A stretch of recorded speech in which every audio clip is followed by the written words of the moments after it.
보자기 아트는 예로부터 전해 내려오는 우리나라의 전통 문화인 보자기를 이용해서 현대적인 감각으로 재해석한 실용 아트입니다.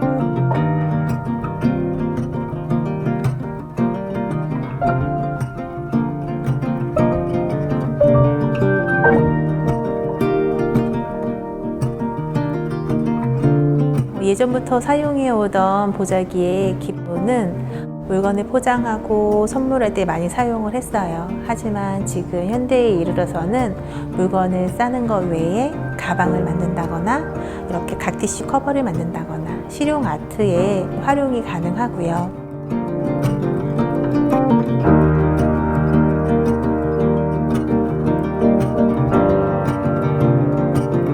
요즘 시대는 친환경을 넘어서서 필환경 시대라고 할 수 있는데요. 이때 저희가 실천할 수 있는 한 가지 정도는 쓰레기를 줄인다거나 아니면 일회용품을 줄이는 거라고 생각을 해요.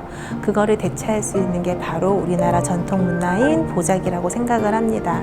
보자기로 장바구니를 만들어서 장바구니 대신 사용을 한다거나 선물을 할 때 한 번 쓰고 버려지는 종이 대신 보자기로 포장을 해서 선물을 한다면 제로 웨이스트를 실천하는 한 가지 방법이라고 생각이 듭니다. 보자기 아트를 하면서 가장 마음에 와닿는 부분은 굳이 물건을 포장하는 것 뿐만 아니라 이 포장 하나로, 보자기 아트 하나로 사람의 마음을 움직일 수 있다는 거예요. 물건도 마찬가지지만 동그란 물건이든 네모난 물건이든 뭐 길다랗거나 하나 아니라 두 개도 한 번에 쌀 수 있는 게 바로 보자기거든요. 그렇게 지금 코로나 시대로 너무 힘들어하는 사람들의 마음조차도 보자기로 어루만질 수 있는 공예라고 생각을 합니다. 보자기는 환경적인 면도 있고 사람의 마음을 위로하는 면도 있어요. 제주하면 가장 먼저 떠오르는 슬픈 사건이 있습니다. 바로 그게 4.3 사건인데요. 4.3 사건을 상징하는 꽃이 동백꽃이라고 합니다. 동백꽃 매듭을 지어서 그 4.3으로 피해를 입었던 분들에게 조금이나 위로가 되었으면 하는 마음으로 동백꽃 매듭을 개발하게 되었어요.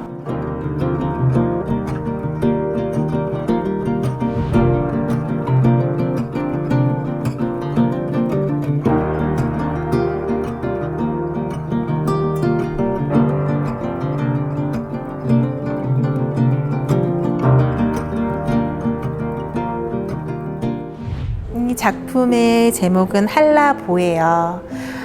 제주하면 생각나는 게 아무래도 한라산이 떠오르는데요. 한라산의 의미가 온 하늘에 은하수도 다 끌어당길 수 있을 만큼 높다고 해서 한라산이라고 하고, 또 제주하면 대표하는 게 바로 한라봉이잖아요.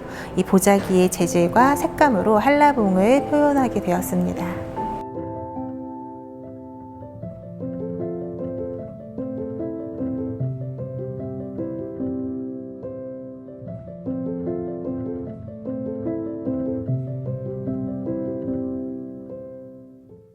궁중매듭은 이름에서 느껴지듯이 궁중에서 사용해도 손색이 없을 만큼 아주 기품 있고 단정한 매듭이에요. 단아한 마음이 전해지도록 어느 누구에게도 선물을 해도 손색이 없을 만큼 아름다운 매듭입니다.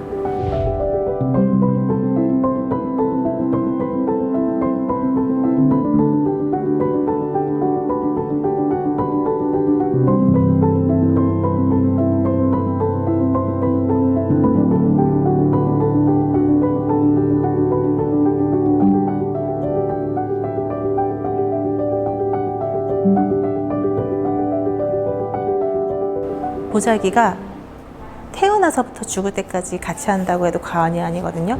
처음 태어났을 때 신생아가 쌓이는 그게 속삭개인데 그것도 보자기 강보라고 하고요. 아이들이 어렸을 때 한 번쯤은 다 둘러댔을 보자기 슈퍼맨 한 번도 안 해보진 않았을 거예요. 그러니까 보자기를 슈퍼맨을 사용하든지 여자아이들은 치마를 만들어 드레스를 사용하기도 해요. 그렇게 생활하다가 이제 어른이 됐을 때 중요한 일에 결혼해서 예단 보자기를 많이 사용하게 됩니다.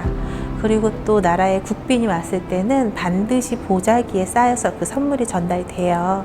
그렇게 지내다가 우리가 이 세상을 떠날 때도 저희는 보자기에 감싸서 세상을 떠나게 돼요. 그게 바로 관보자기인데요.